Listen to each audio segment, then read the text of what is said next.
आज मुझे बहुत खुशी है कि हमारे भाई, हमारे मित्र, हमारी पार्टी के सीनियर लीडर सत्येंद्र जैन जी को ऑनरेबल कोर्ट से ज़मानत मिल गई है।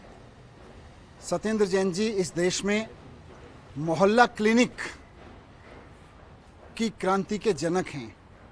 पब्लिक हेल्थ सिस्टम को, सरकारी हेल्थ सिस्टम को, सरकारी लोकल हेल्थ सिस्टम्स को, सरकार के बड़े बड़े हॉस्पिटल्स को कैसे शानदार बनाया जा सकता है, और ये कोई असंभव काम नहीं है, इसको संभव करके दिखाया सत्येंद्र जैन जी ने। दिल्ली के लोगों को सत्येंद्र जैन जी की वजह से आज शानदार हॉस्पिटल मिले हैं, नए नए हॉस्पिटल मिले हैं, पुराने हॉस्पिटल्स का रिवैम्प हुआ है उनकी वजह से, और मोहल्ला क्लिनिक जैसी इनोवेटिव चीज़ मिली है जिसको अब देश ही नहीं दुनिया भर के लोग जिससे सीख ले रहे हैं। कई राज्यों में मोहल्ला क्लिनिक बनाए गए हैं। ये सब सत्येंद्र जैन जी की देन है। सत्येंद्र जैन जी बहुत मेहनत के साथ दिल्ली के लोगों की सेवा कर रहे थे, लेकिन भारतीय जनता पार्टी ने कुचक्र करके, षड्यंत्र करके, क्योंकि उनको डर लग रहा था कि अगर अरविंद केजरीवाल जी की सरकार इसी तरह से दिल्ली के लोगों की स्वास्थ्य सेवाओं को ठीक करती रही तो दिल्ली नहीं पूरे देश में लोग बीजेपी से भी क्वेश्चन पूछने लगेंगे कि भाई अगर सत्येंद्र जैन और अरविंद केजरीवाल जी दिल्ली के अस्पतालों को ठीक कर सकते हैं तो आप गुजरात के, उत्तर प्रदेश के अस्पतालों को ठीक क्यों नहीं कर रहे? आप बाकी राज्यों के जहां आपकी सरकारें वहां के अस्पतालों को, सरकारी अस्पतालों को ठीक क्यों नहीं कर रहे? ये बात पूछने लगेंगे।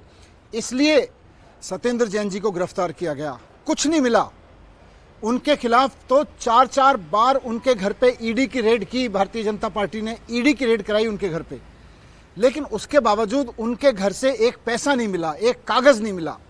झूठे आरोप में, झूठे षड्यंत्र के तहत पीएमएलए कानून लगा के उनके ऊपर उनको जेल में रखा गया। ये भारतीय जनता पार्टी की बहुत बड़ी साजिश थी। आज भारतीय जनता पार्टी की पूरी साजिश का पर्दाफाश हुआ है, क्योंकि सत्येंद्र जैन जी के खिलाफ कुछ नहीं निकला। आज ऑनरेबल कोर्ट में खुद ये ऑब्जर्व किया गया कि इस केस में अभी तो पता नहीं कितना समय लगेगा। क्यों समय लगेगा? क्योंकि कुछ मामला तो है नहीं। अब इधर उधर से भानुमति का कुनबा जोड़ जोड़ के कोई झूठा केस बना रखा है। तो आज मोदी जी को, भारतीय जनता पार्टी को सत्येंद्र जैन जी से माफ़ी मांगनी चाहिए उनके इतने सारे दिन खराब करने के लिए, और सिर्फ सत्येंद्र जैन जी से नहीं, आज मोदी जी को और भारतीय जनता पार्टी को दिल्ली के लोगों से माफ़ी मांगनी चाहिए, क्योंकि सत्येंद्र जैन जी के जेल में जाने से सरकारी अस्पतालों में जो काम इतनी तेज़ी से चल रहा था उसका नुकसान हुआ है। सत्येंद्र जैन जी के जाने से मोहल्ला क्लिनिक में जो काम चल रहे थे उनका नुकसान हुआ है। भारतीय जनता पार्टी ने सत्येंद्र जैन जी को जेल में डाला, मुझको जेल में डाला झूठे आरोप लगा के, अरविंद केजरीवाल जी को जेल में डाला, संजय सिंह जी को जेल में डाला, और सब चीज़ों में, इन सब मामलों में एक चीज़ कॉमन है, किसी के यहाँ से कुछ नहीं निकला। सिर्फ झूठे आरोप भारतीय जनता पार्टी ने लगाए और उनकी वजह से उनकी ईडी ने पकड़ के लोगों को जेल में डाला। मुझको भी झूठे आरोपों में डाला, मेरे यहाँ से कुछ नहीं मिला। अरविंद केजरीवाल जी के यहाँ से कुछ नहीं मिला, उनको भी जेल में डाल दिया। संजय सिंह जी के यहाँ से कुछ नहीं मिला, उनको भी जेल में डाल दिया।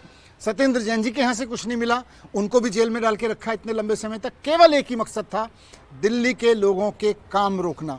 मैं आज दिल्ली के लोगों को भी कहना चाहता हूँ कि भारतीय जनता पार्टी काम रोकने का षड्यंत्र करती है। आपने देख लिया कि पिछले 1-1.5 साल में हम सबको जेल में डाल के इनकी मंशा किस तरह से काम रोकने की थी। लेकिन अब अरविंद केजरीवाल जी बाहर हैं, उसके पहले संजय सिंह जी, मैं बाहर आ गए थे, सत्येंद्र जैन भी बाहर आ गए हैं। सब काम अब बहुत तेजी से होंगे और दिल्ली के काम बहुत अच्छे से होंगे। सर, आज संभावना बन रही है कि आज ही वो तिहाड़ से बाहर निकल सकते हैं, तो क्या आप लोग सबको जाएंगे उनको लेने के लिए? बिल्कुल बिल्कुल लेने जाएंगे। सत्येंद्र जैन जी हमारे सबके हीरो हैं, हम सबके नहीं, पूरी दिल्ली के हीरो हैं। हेल्थ सिस्टम को देखें तो पूरे देश के हीरो हैं सत्येंद्र जैन जी, उनको लेने जाना बनता है। विधानसभा के ठीक पहले सारे नेता आपके जो एक एक करके जेल में गए थे, उनके बाहर आने, देखिए भारतीय जनता पार्टी ने क्यों डाला सबको जेल में? सिर्फ इसलिए ना कि मैं, सत्येंद्र जी, अरविंद केजरीवाल जी के नेतृत्व में जिस तरह से एक के बाद एक हेल्थ सिस्टम, एजुकेशन सिस्टम, बिजली के सिस्टम में, पानी के सिस्टम में काम कर रहे थे, उन कामों को रोकना इनका मकसद था।